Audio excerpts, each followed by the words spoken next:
दोनों तरफ।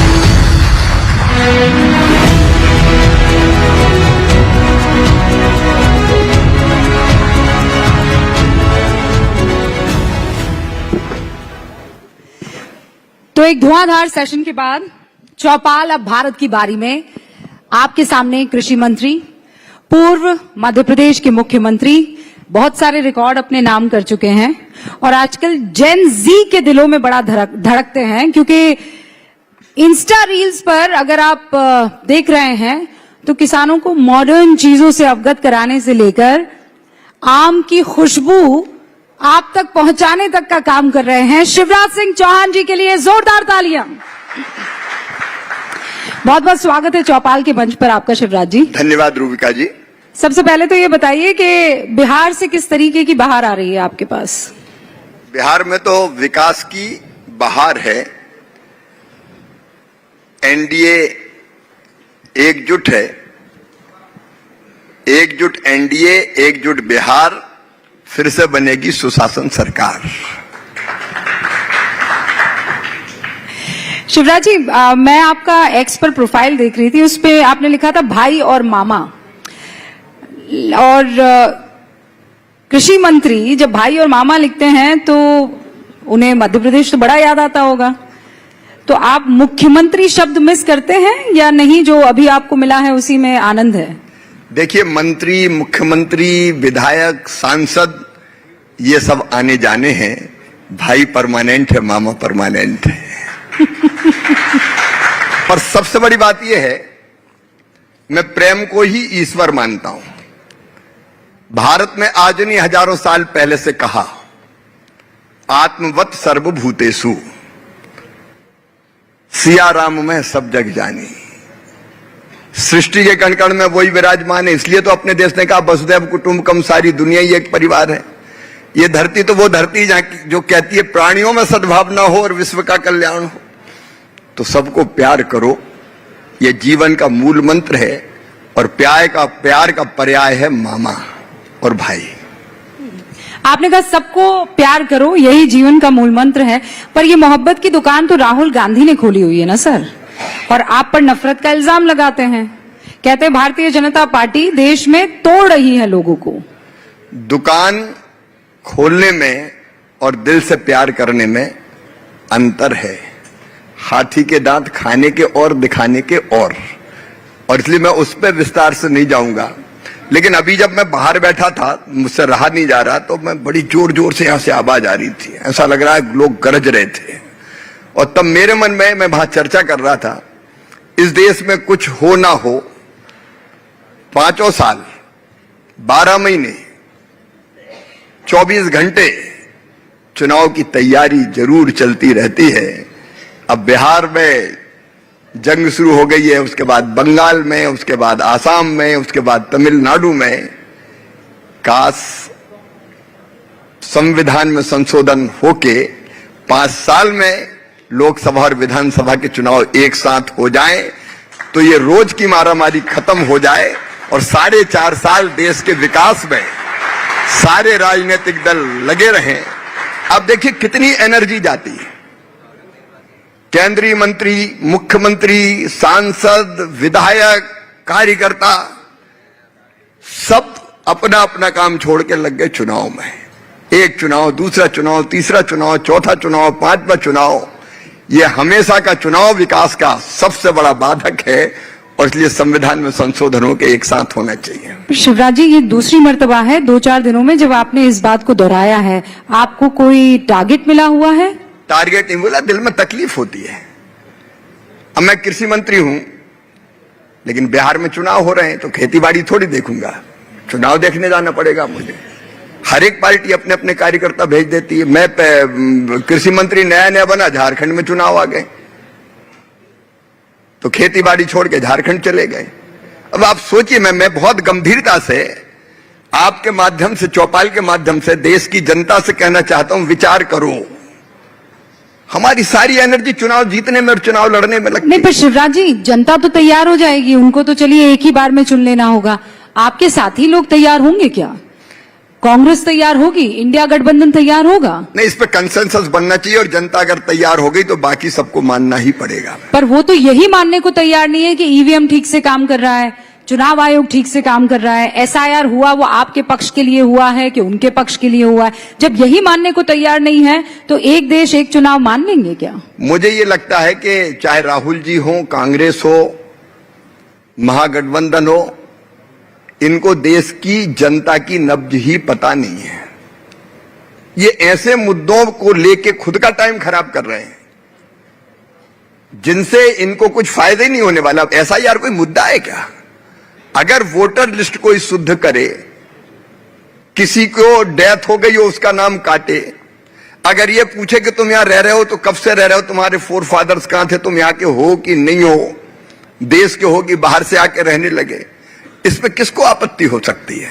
पर शिवराज जी जब भी वो चुनाव जीतते हैं ईवीएम सही है, हार गए तो ईवीएम का दोष है, नाच न जाने आंगन टेढ़ा, जनता का नब्ज पहचानते नहीं है, देश की समस्याएं जानते नहीं है, देश की संस्कृति, जीवन मूल्य और परंपरा का पता नहीं है। कहां कंबोडिया में जाके काफी और कौन सी काफी वो बनाना सिखा रहे जनता को। अब हिंदुस्तान की जनता को कंबोडिया की काफी कैसी बनती इससे क्या लेना देना है? राहुल जी के होते हुए भारतीय जनता पार्टी को। पर वहां पे तो ये भी कहा जा रहा है कि यहाँ हिंदुस्तान में लोकतंत्र खतरे में है। शिवराज सिंह चौहान जी मतलब कॉफी बनाते पीते वो ये बात कह रहे हैं। लोकतंत्र खतरे में तो देश में रहो ना भाई, विदेश में भक्के काय को रहे? लोकतंत्र यहां बचाओ, कौन मना कर रहा है? अब आप देखिए, विदेशों में जाते हैं और अपने देश की आलोचना करते हैं, कोई करता है ये? मैं याद दिलाना चाहूंगा रूबिका जी, जब स्वर्गीय मनमोहन सिंह जी हिंदुस्तान के प्रधानमंत्री, हमारे देश के प्रधानमंत्री थे, मैं मुख्यमंत्री था, मैं अमेरिका गया था उस समय वाशिंगटन डीसी में। मुझे पत्रकारों ने पूछा था कि भारत के प्रधानमंत्री अंडर अचीवर है? मैंने कहा कि भारत के प्रधानमंत्री हैं, कांग्रेस के प्रधानमंत्री नहीं है, वो देश का गर्व है और भारत का प्रधानमंत्री कभी अंडर अचीवर नहीं हो सकता। ये मेरे शब्द थे अमेरिका में। आप विदेशों में जाओगे और देश की आलोचना करोगे, देश को बदनाम करोगे। मामला तो आगे ये अपराध है, ये पाप है। शिवराज जी मामला आगे निकल गया है। वो विदेशों में जाकर भारत की आलोचना से कर रहे हैं, ये आप कह रहे हैं। एक कदम और आगे बढ़े हैं, वो विदेशियों पर भी भरोसा कर रहे हैं। जैसे ट्रंप को लेकर अभी उन्होंने एक ट्वीट किया है। कल ट्रंप ने कह दिया कि मैंने मोदी से बात कर ली है और अब रशिया से ऑयल नहीं खरीदा जाएगा। तो वो राहुल गांधी कह रहे हैं कि देखिए ट्रंप ने दोबारा सम्मान से समझौता करवा दिया। ना जानते हो, देश की संस्कृति, जीवन मूल्य, परंपराओं से जिनका कोई वास्ता ना हो, वो देश की नहीं विदेश की ही मानेंगे, ऐसा मुझे लगता है। मैं आपको एक तस्वीर दिखाना चाहती हूँ और फिर बिहार चुनावों की बात करेंगे। क्या वो तस्वीर आप यहाँ प्ले कर सकते हैं? जो तस्वीर मैं आपको दिखा रही हूँ, कल आप सामने टीवी पे, अच्छा वहां सामने टीवी पर, हाँ। ठीक है, आप यहाँ आ जाओ, हम किसानों वहां सामने टीवी, ये देखिए वहां पीछे की तरफ टीवी पर कल की तस्वीर है। भोपाल में आप थे और वहां कांग्रेस के प्रदेश अध्यक्ष आए थे, बोरा लेकर आ गए। बोरे में क्या था? ऐसा मैं तो हर एक का स्वागत करता हूँ। वो आए, मैं अंदर बुलाओ, बाहर का के लिए लोकतंत्र है, मामा सबसे मिलेगा। मैं पंजाब में मिल के आ गया तो मध्य प्रदेश में मुझे क्या दिक्कत थी? अब वो अकेले आए तो मैं बाहर गया ढूंढने में, किसान कहाँ है? किसानों को भी अंदर लाओ, घर में बिठाऊंगा। किसानों को बुला लो, किसानों को बुलाओ। मैंने कहा बुलाओ किसान। एक मिनट फिर बुलाया गया किसानों को। हम ढूंढ के किसान लाए, बाहर से मैं खुद लेने गया कि आओ भाई आओ, बैठो और बात करो, इसमें क्या दिक्कत है? सर वो बोरा लेकर आए थे, उन्हें लगा कि आप उनकी बात नहीं सुनेंगे, आपने तो सुन ली। ठीक नहीं किया ना आपने? देखिए मैं तो हर एक की बात सुनता हूं, लेकिन बात जैसी हो, बात में वजन हो। वो बात करने आए थे सोयाबीन की और बोरा लेके आ गया गेहूं का।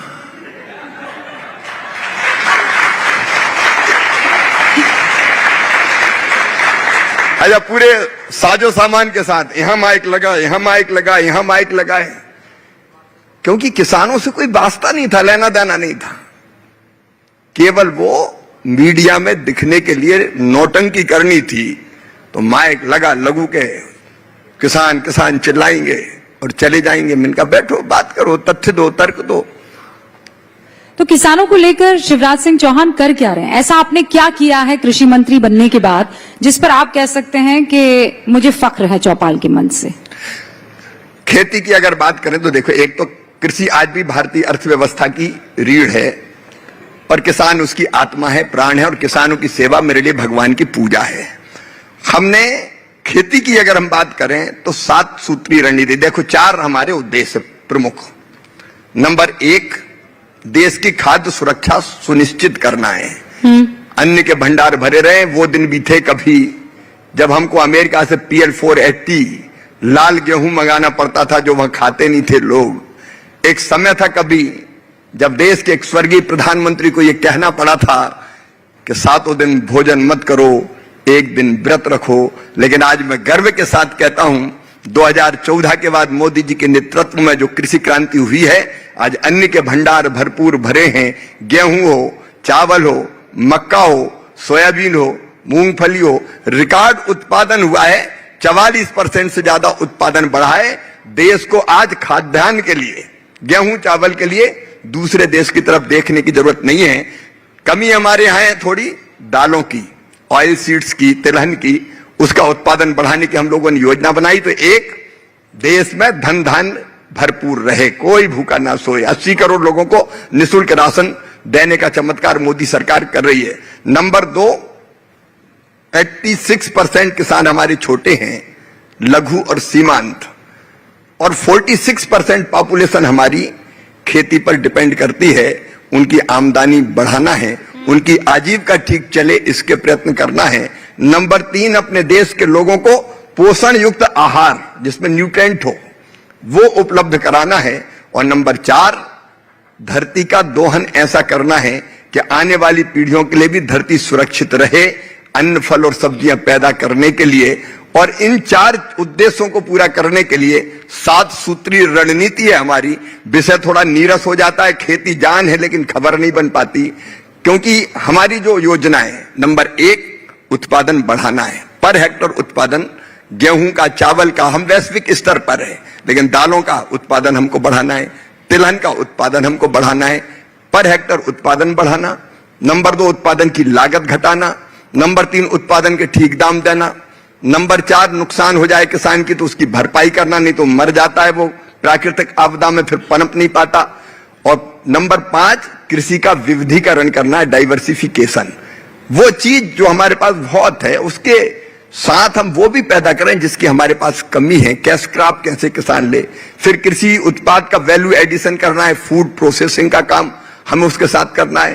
प्राकृतिक खेती, जैविक खेती, उसकी तरफ बढ़ना है, क्योंकि केमिकल और फर्टिलाइजर का अत्यधिक और असंतुलित उपयोग हमारे धरती के हेल्थ को भी, सॉइल हेल्थ को बिगाड़ने का काम कर रहा है। और नंबर 7, एक और करके मैं अपनी बात, नंबर 7, छोटे छोटे जो किसान हैं हमारे, उनके लिए एक ऐसा मॉडल बनाना है कि जिससे उनकी आमदनी बढ़े। मैं ये कहना चाह रहा हूं कि जमीन के छोटे टुकड़े पर 1 एकड़, 2 एकड़, 2.5 एकड़ में केवल अनाज पैदा करके वो फायदे की खेती नहीं कर सकता, और इसलिए अनाज के साथ फल हो, सब्जियां हो, औषधि खेती वो करे, गोपालन, पशुपालन, मछली पालन, मधुमक्खी पालन, बकरी पालन, मुर्गी पालन, और कोई काम ऐसे जोड़ के कि जिससे उसकी आमदनी बढ़े। इसका नाम, इसको मैं कहता हूं इंटीग्रेटेड फार्मिंग, एकीकृत खेती, जिससे उसकी आमदनी बढ़े। ये मेरे लक्ष्य बिल्कुल स्पष्ट है, जिनको पूरा करने के लिए हम दिनों रात काम कर रहे हैं। तो ये तो आपने बिंदु गिना दी है, लेकिन यहाँ जितने भी लोग बैठे हैं वो अक्सर आम बातचीत में ये चर्चा करते हैं कि खाने की क्वालिटी अब वैसी नहीं रही, अनाज की क्वालिटी, गुणवत्ता जिसे कहते हैं वो, और दूसरा लॉट ऑफ यूसेज फर्टिलाइजर्स का, उसे लेकर आप क्या काम कर रहे हैं? 30 सेकंड में अगर आप मुझे बता पाएं तो फिर मैं कुछ और सवाल आपके सामने। हम लोगों ने नेचुरल फार्मिंग का एक मिशन प्रारंभ किया है, और मैं दावे के साथ ये कहता हूं, ये साइंटिफिक तथ्य है कि ठीक ढंग से अगर प्राकृतिक खेती की जाए तो उत्पादन भी नहीं घटता। पहले दूसरे साल थोड़ा अंतर पड़ सकता है, तो हमने प्राकृतिक खेती का एक मिशन स्थापित किया है। जैविक खेती के लिए भी हम काम कर रहे हैं, और केमिकल और फर्टिलाइजर के संतुलित उपयोग पर भी हम जोर दे रहे हैं। अब अमेरिका चाहता है कि वो कुछ चीजों में हमारे कृषि क्षेत्रों में एंटर कर जाए, इसीलिए टैरिफ उसने बढ़ाया है। आप कृषि मंत्री हैं, मैं चाहती हूं इस पर आपका बयान बहुत महत्वपूर्ण होगा। आप क्या सोच रखते हैं? राष्ट्रहित सर्वोपरि, हमारे अधिकांश किसान छोटे हैं, लघु हैं, सीमांत हैं, और उन किसानों का हित हमारे लिए सबसे पहले है। अपने किसानों के हितों से भारत कभी समझौता नहीं करेगा, ये स्पष्ट और दृढ़ संकल्प है हमारा। तो चाहे कितना भी टैरिफ बढ़ जाए, आप अपने कदम पीछे नहीं लेने वाले। भारत आज दुनिया की आंखों में आंख डाल के बात करता है। हम अपने हितों को सुरक्षित रखते हुए कोई फैसला करेंगे। तो शिवराज जी, आप यहां कह रहे हैं कि भारत मजबूत हो रहा है, राहुल गांधी कह रहे हैं और विपक्ष कह रहा है कि भारत जो है यहां लोकतंत्र खतरे में आ रहा है।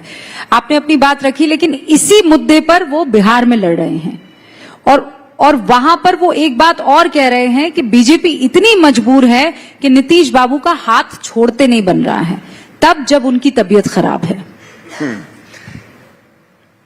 भारतीय जनता पार्टी और एनडीए एकजुट है।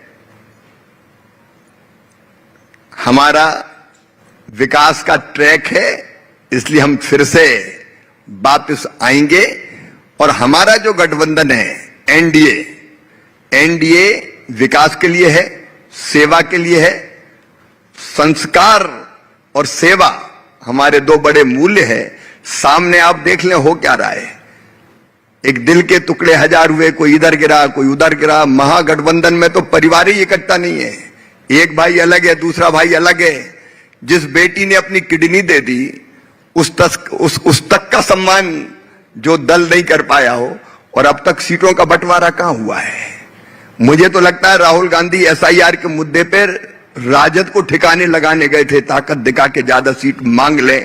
अब तक ठिकाने पे नहीं है किसको कितनी सीट मिलेगी। ये बड़ी बात कह रहे हैं आप। हाँ, आप कह रहे हैं कि कांग्रेस चाहती है कि आरजेडी बिहार में खत्म हो जाए। वो एक दूसरे को ही खत्म कर रहे हैं। कांग्रेस चाहती बाकी दूसरे बचे नहीं, हम ही मैदान में रहे। भारतीय जनता पार्टी की जरूरत क्या है, वो ही निपटा देंगे आपस में। नहीं, पर आप पर तो ये आरोप लग रहा है कि आप जेडीयू को खत्म करने पर तुले हुए हैं। आप जेडीयू के मित्रों से पूछ लीजिए। स्वाभाविक गठबंधन, विकास के लिए गठबंधन, बेहतर विकास के लिए गठबंधन। और आप देखिए विकास में चारों तरफ जितनी बिहार में विकास की योजनाओं पर काम हुआ, आज बिहार बदला हुआ नजर आता है। जंगल राज के चिन्ह अगर मिटाए हैं तो एनडीए की सरकार ने मिटाए हैं। और राजद क्या कर रहा है, ओसामा को टिकट दे दिया। बताओ, ऐसे लोगों को टिकट दे रहा है जो जंगल राज के प्रतीक हैं। जनता भूली नहीं है आज तक उस जंगल राज को। और इसलिए मैं कह रहा हूं, फिर से एनडीए की महावापसी हो रही है। महावापसी हो रही है, और चेहरा नीतीश बाबू ही है। नीतीश बाबू है, सुशासन बाबू हमारा चेहरा है। लेकिन वो आपकी मजबूती है कि मजबूरी है? मजबूती है हमारी। हमारे नेता बिहार में स्पष्ट है, नीतीश कुमार जी, उनके पीछे पूरा एनडीए खड़ा है। जी, हिंदी भाषी बेल्ट में, हिंदी भाषी राज्य में इकलौता वो राज्य है जहां भारतीय जनता पार्टी का चेहरा मुख्यमंत्री के तौर पर नहीं है, या वहां पे आपका मुख्यमंत्री नहीं हुआ है। नीतीश बाबू की अगर मान लीजिए वो बीजेपी में होते तो अब तक तो हटा दिए गए होते, ये तो आप भी जानते हैं। नहीं, बीजेपी में ऐसा नहीं होता कभी कि किसी को सोच के हटा दें। बीजेपी में तो हर एक कार्यकर्ता को कहां बेटर काम वो कर सकता, वो देख के स्थान तय किया जाता है। हाँ, तो हटा के ही मतलब तय हो जाता है ना कि आप हटिए यहां से, अब वहां जाइए। नहीं, वो तब भी नहीं हटते। ऐसा भारतीय जनता पार्टी हर कार्यकर्ता की उपयोगिता कहां है। हम लगा के कृषि मंत्री के रूप में शिवराज काम करेंगे तो कृषि मंत्री भारत के काम कर रहे हैं हम। देखिए, आप मध्य प्रदेश में गजब का काम कर रहे थे, लेकिन आपको चुनाव से पहले जो है हटाया गया ना। रूबिका बहन, अब देश में भी गजब का ही काम करेंगे, आप चिंता मत करो। हम जहां करते हैं गजब का ही करते हैं। नहीं, ये बात तो है, लेकिन वो सच में आपकी मजबूती है? नहीं, नीतीश बाबू मजबूती देखिए, एनडीए का चेहरा नीतीश कुमार जी है, और गठबंधन ने मिलकर जो काम किया है वो आदर्श काम किया है। ऐसा तो नहीं है कि आपके पास चेहरा नहीं है और इसीलिए नीतीश बाबू के पास चेहरा तो है ही। अरे बीजेपी का चेहरा, नीतीश बाबू ही चेहरा है, और बीजेपी और एनडीए एक है। कोई खटपट नहीं है। दूसरा मानते नहीं। ये राजद और कांग्रेस थोड़ी है कि लट्ठम लट्ठा चल रही, सूतना कपास जुलाओं में लट्ठम लट्ठा। सरकार का पता नहीं, भाई भिड़े जा रहे हैं। ये एनडीए है पर 2 बार पलटी मार चुके हैं नीतीश बाबू, इस बार क्या गारंटी? ना, उन्होंने कह दिया कि इधर उधर कभी नहीं। तो आपने ऐसा क्या उनको गुट्टी पिलाई कि इधर नहीं उधर नहीं, अब यहीं? सीधे उनको विकास और बिहार की जनता का कल्याण दिखाई देता है, इसलिए वो बीजेपी के साथ खड़े हैं। आप बंगाल में भी एसआईआर के पक्ष में हैं और दीदी ने कह दिया है कि बंगाल की सोचना मत। देखिए, शुद्ध वोटर लिस्ट निष्पक्ष चुनाव की आधारशिला है और ये चुनाव आयोग सुनिश्चित करता है कि वोटर लिस्ट शुद्ध बने, ये किसी दल का काम नहीं है।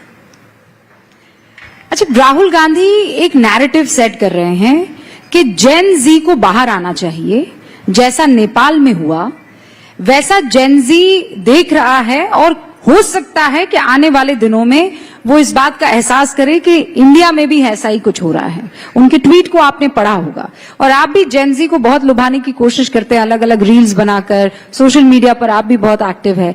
हिंदुस्तान का जेन जी इस तरीके की मुखालिफत कर सकता है, आंदोलन कर सकता है? कुंठित मानसिकता वाला व्यक्ति ही ये कल्पना करता है कि जैसा वहां हो गया, भगवान करे ऐसा यहां हो जाए।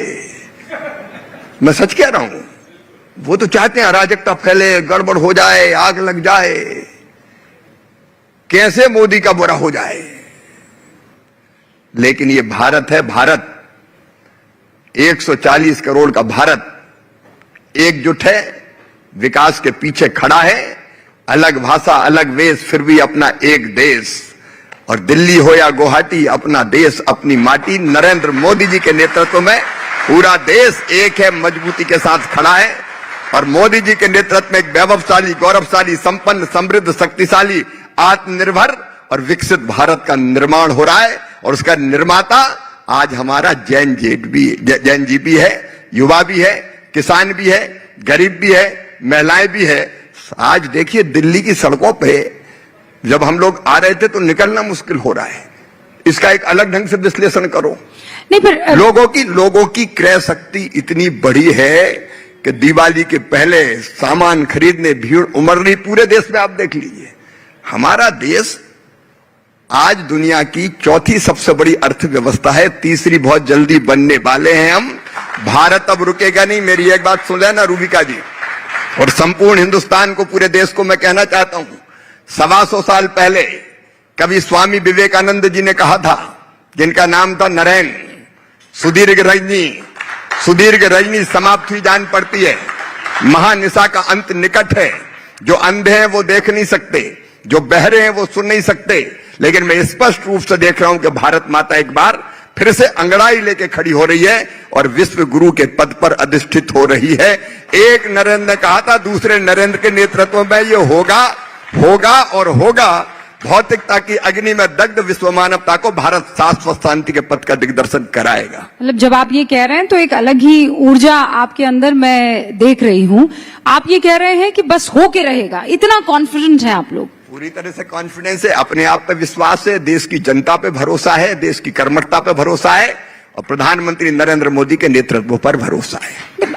अच्छा, उनके नेतृत्व में ऐसा क्या है कि आपको बेइंतहा भरोसा है कि वो कर ही देंगे? दिनों रात जुटे हुए हैं। तो राहुल गांधी भी जुटे हुए हैं दिनों रात। राहुल गांधी तो कंबोडिया में थे, अभी कब कहां चले जाएं इसका कोई ठिकाना ही नहीं है। अब बिहार से सीधे कंबोडिया, अब ये देश की चिंता है। एक क्षण भी विश्राम नहीं लिया नरेंद्र मोदी जी ने। अच्छा, तो आप ये मानते हैं कि नेताओं को छुट्टी नहीं लेनी चाहिए? देखिए, आप तो परिवार वाले आदमी हैं भाई। कर्मठता एक अलग विषय। हाँ, परिवार वाले हैं तो काम करते करते परिवार के लिए भी वक्त निकालते हैं, उसमें क्या दिक्कत है। राजनीति ये नहीं कहती कि परिवार की तरफ जाओ ही मत, लेकिन कर्मठता, दिनों रात काम करने में और छुट्टी मनाने में अंतर होता है। छुट्टी बेफिक्र मानसिकता होती है कि आग लगे बस्ती में, मस्त रहो मस्ती में, हमें क्या लेना देना। लेकिन काम करते हुए देश की चिंता और फिर परिवार की चिंता, के परिवार भी तो देश ही है, देश में ही है अपना। नहीं, पर आपको भी तो रिजुविनेट होता होगा ना, कि मशीन थोड़ी है कि हम तो चलते चलते रहेंगे चलते फिरते हो जाते हैं। सवेरे यहाँ होते हैं, अगर करवा चौथ का व्रत धर्मपत्नी रखती तो रात को वहां पहुंच जाते हैं, व्रत तोड़वाते हैं। और वो छलनी में हमारा चेहरा देखती, चंदा को देखते, उसमें क्या दिक्कत है, लेकिन जाते हैं, काम करके जाते हैं। नहीं, तो आप छुट्टी के पक्ष में नहीं है। मेरा ये कहना है कि छुट्टी ऐसी कि देश का कुछ भी हो जाए। मोदी जी तो कर्मठता के पर्याय है, कर्मठता के प्रतिरूप है, उनके जैसा कोई हो नहीं सकता। लेकिन अगर सामान्य कार्यकर्ता है तो वो परिवार के साथ क्षण बिताए, इसमें कोई दिक्कत नहीं। लेकिन ऐसा बेफिक्र नहीं हो सकता कि हो कृषि मंत्री और आपका हफ्तों विदेश चले गए, ऐसा थोड़ी हो सकता है। तो ये कल्चर यहाँ हिंदुस्तानी नहीं है, आपको लगता है? नहीं, भारत में तो दिन और रात एक एक क्षण का बेहतर उपयोग हम कैसे करें। परिवार के साथ आप अगर परिवार की परंपराओं को निभाते हैं तो वो भी हमारी संस्कृति का अंग है। दिवाली मनाइए, होली मनाइए, कौन मना करता है, लेकिन काम करते रहिए। जो काम, आपको भी खबरें ऐसी आ रही थी कि एक एक्स्ट्रा दिया जाने वाला है एक्स्ट्रा काम। मेरे पास तो बहुत काम है, यही नहीं संभल रहा। अभी तो इतना पड़ा हुआ है खेती। नहीं, पार्टी का। खेती मैं मानता हूं देश में अगर सबसे कठिन काम कोई है तो वो खेती है, कोई आसान थोड़ी है संभालना। अच्छा, मैं दिनों रात लगाता हूं तो भी टाइम कम पड़ रहा है। अरे खेती है, मुझे ना तो खेती से फुर्सत है और फिर तो ग्रामीण पर विकास का शिवराज जी, काम। रूबिका मैं तो सियासी खेती की बात कर रही थी, आप वहाँ खेतों में पहुंच गए। एक मिनट सुनो ना मेरी बात। मुझे अपनी बहनों को लखपति दीदी बनाना है, 2 करोड़ बन गई, 3 करोड़ बनाना और 3 करोड़ से 10 करोड़ तक ले जाना। ये इतना बड़ा काम है कि इससे बड़ा काम मुझे कुछ लगता ही नहीं है। आप ना बातों के और शब्दों के तो इतने धनी है ना शिवराज जी कि वो जो चक्रव्यूह, लेकिन मैं नहीं फंसने वाली हूँ। मैं खेती की बात कर रही थी, वोटों वाली। मैं खेती की बात कर रही थी सियासी वाली। कहा यह गया और बड़े दिनों से चर्चा चल रही थी कि बहुत जल्द आपको भारतीय जनता पार्टी के अध्यक्ष के रूप में देखा जा सकता है। आपके पास कोई खबर आई ऐसी? मेरे पास तो कहीं से खबर नहीं। मैं अपने खेती के काम में, ग्रामीण विकास के काम में, भैया 4 करोड़ घर बने, लेकिन अभी और भी बिना घर के लोग रह गए, उनको पक्की छत देने का काम करना है, तो उस काम में लगाऊं मैं दाएं बाएं इधर उधर देखते नहीं है।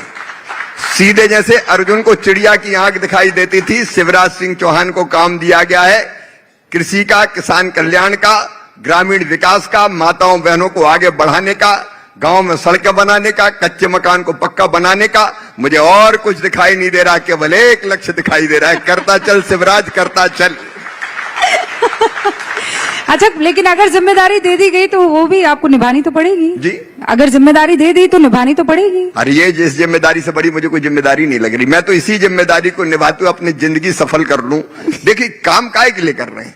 मैं काम कर रहा हूं एक मिशन के लिए, और मेरा मिशन है अपनी जिंदगी की सार्थकता अपने देश की और अपने देश की जनता की सेवा करके। धरती माता की सेवा का सौभाग्य मिला है, किसानों की खेती को आगे बढ़ाने का शिवराज जी, पार्टी की सेवा का भी तो सौभाग्य मिलने की बात है ना। अन्न के बिना काम नहीं चल सकता देश का। अन्नदाता देवो भवा। पर आप तो उसकी सेवा में मैं मस्त हूं। मुझे आगे पीछे कुछ दिखाई नहीं दे रहा, केवल खेती, किसान, गरीब, माताएं बहनें और उनका कल्याण। ठीक है, अब मैं समझ जब आप कहते हैं कि मुझे सिर्फ और सिर्फ ये सेवा दिखाई दे रही है कि जमीन, खेती, किसान और महिलाओं का ख्याल कैसे रखना है। हमने आपको पंजाब में देखा, आप ट्रैक्टर पर थे। हमने आपको अलग अलग इलाकों में जो बाढ़ ग्रस्त थे उससे परेशानी तो हुई है, क्योंकि बाढ़ में अगर फसलें सारी की सारी तबाह और बर्बाद हो रही है तो उसका असर आम आदमी जो इस वक्त हमें सुन रहा है उस पर भी पड़ेगा, डायरेक्टली इनडायरेक्टली।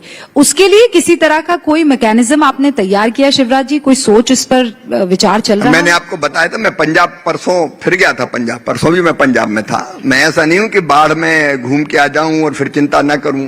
मैंने पंजाब से आके प्रधानमंत्री आपको कैमरा जीवी बोल रहे थे, याद है ना? विपक्ष आपको कैमरा जीवी कह रहा था। हाँ। कि आप कैमरा ले लेके पहुंच रहे हैं सब जगह। अब मैं गया बाढ़ में भी, प्रधानमंत्री जी को आके मैंने रिपोर्ट दी। प्रधानमंत्री जी पंजाब गए, 1600 करोड़ रुपए का पैकेज पंजाब को दिया। फिर यहां बैठ के मैंने हिसाब किताब लगाया कि तुरंत क्या किया जाए। तो हमने पंजाब सरकार से मांगा कि भाई कितने लोगों का मकान टूट गया, मेरे पास ग्रामीण विकास मंत्रालय है। उन्होंने पहले 14,000 की सूची भेजी, हमने 14,000 मकान स्वीकृत कर दिए कि नए मकान बनाने के लिए प्रधानमंत्री आवास योजना के लिए ये पैसे लो। फिर मैं बार बार फोन करता रहा, और भेजो और भेजो और भेजो। तो उन्होंने, मैं पंजाब गया था 14 तारीख को, 13 तारीख की रात को 9 बजे मुझे 34,706 मकानों की सूची भेजी कि इनके मकान टूटे हैं। मैं सवेरे स्वीकृति की चिट्ठी लेके गया कि ये मकान ले लो, गरीबों के सबके घर बनना चाहिए, क्योंकि मकान बनाने का काम स्टेट गवर्नमेंट करेगी, वहां आपकी सरकार है। हमने कोई भेद नहीं किया। उन्होंने कहा इतना बीज, गेहूं का कनक कहते हैं पंजाब में, उसका बीज चाहिए 74 करोड़ रुपया, उसके लिए तत्काल स्वीकृत कर दिए, निःशुल्क बीज लो। वो अपना मेमोरेंडम देंगे एनडीआरएफ में, जिसको चेयर करते हैं हमारे एचएम साहब। तो बाकी भी जो जरूरत है पंजाब की पूरी की जाएगी। और मैंने पंजाब के मुख्यमंत्री को चिट्ठी लिखी कि प्रधानमंत्री फसल बीमा योजना मान साहब पंजाब में लागू करो, ताकि किसानों के नुकसान की भरपाई हो जाए। पंजाब ने लागू ही नहीं की। हम जो कर सकते हैं, देखिए गए नहीं, केवल कैमरा लेके नहीं गए, हमने आके फिर पंजाब में जिन लोगों की फसलों का नुकसान हुआ है, घर टूट गए, परेशानी हुई है, खेतों में सिल्ट, मतलब केवल परेशानी नहीं, आपने उसका सोल्यूशन भी निकाला। उसके लिए काम कर रहे हैं। शिवराज जी, क्योंकि हम अंत की तरफ बढ़ चले हैं, कुछ ही सेकंड मेरे पास है, मैं ये सवाल आपसे जरूर पूछना चाहती हूँ। प्रियांक खड़गे ने खत लिखा है, क्योंकि आप आरएसएस को बहुत नजदीक से जानते हैं और संघ को आपने जिया है। वो ये कह रहे हैं कि संघ पर बैन लग जाना चाहिए, आप उनको क्या जवाब देंगे? राष्ट्रीय स्वयंसेवक संघ, मैं अगर ये कहूं तो अतिशयोक्ति नहीं है कि हम जैसे लाखों लाख लोगों को तैयार करने का काम संघ ने किया है। संघ के स्वयंसेवकों में वो केवल अपने लिए ना जिए, देश के लिए जिए, समाज के लिए जिए, ईमानदार, चरित्रवान, कर्मठ, देशभक्त, केवल अपने लिए नहीं समाज के लिए काम करने वाले लाखों लाख कार्यकर्ताओं की टोलियां अगर तैयार की है तो राष्ट्रीय स्वयंसेवक संघ ने की है। और ऐसे महान संगठन के स्वयंसेवक होने पर हमें गर्व है। संघ के 100 साल पूरे हुए हैं, लेकिन संघ ने जो किया वो अद्भुत है। और आज आप देखिए जिन कामों में संघ लगा है, लाखों लाख पूर्णकालिक कार्यकर्ता, प्रचारक अपने कैरियर को छोड़ के जो काम दे दिया, कोई जंगलों में आदिवासी भाई बहनों के लिए काम कर रहा है, कोई नॉर्थ ईस्ट में जाकर काम कर रहा है, कोई शिक्षा के लिए, कोई स्वास्थ्य के लिए, कोई खेती के लिए, कोई खेती के लिए, कोई ग्रामीण विकास के लिए, समाज जीवन के हर एक क्षेत्र में अपने देश को बदलने के काम में, राष्ट्रीय पुनर्निर्माण के काम में अगर लगे हैं तो संघ के स्वयंसेवक लगे हैं। संघ को प्रणाम, संघ के स्वयंसेवकों को प्रणाम। बहुत बहुत शुक्रिया शिवराज सिंह चौहान जी हमसे बातचीत करने के लिए और चौपाल के मंच पर सारे सवालों के जवाब देने के लिए बहुत बहुत शुक्रिया। आपको भी रूबिका जी बहुत बहुत धन्यवाद। केवल रूबिका जी नहीं, मेरी बहन रूबिका, बहुत बहुत thank you sir, thank you. बेवजह तालियां केंद्रीय मंत्री शिवराज सिंह चौहान जी के लिए। बहुत बहुत शुक्रिया सर, चौपाल के इस मंच पर आने के लिए, इस विचारों के महाकुंभ में सार्थक चर्चा करने के लिए बहुत बहुत शुक्रिया।